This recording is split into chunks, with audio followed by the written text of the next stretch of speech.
Next one, we are going to revise about the theory of consumer behavior.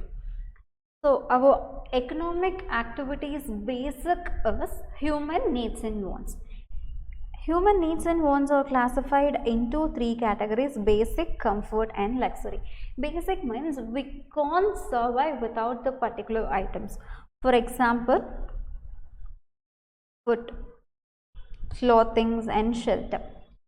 And comfort goods means it will give some comfort to that particular people. For example, study table we can say. We can study even without a table. If we have that particular study table means we feel some comfort and it will create some positive environment to study. And luxury item. If we are getting more luxury item and our value in the society will get increased. So basically people use this luxury items to show off them. Second one, law of diminishing marginal utility. So what this law of diminishing marginal utility says means, if I am continuously consume a single product and then my satisfaction level will get reduced. If I am consuming first apple and my satisfaction level will be this level, and if I am continuously eating the second apple and it will get down, and third apple it will get this level.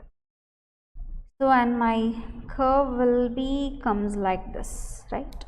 1 second. Next one, theories.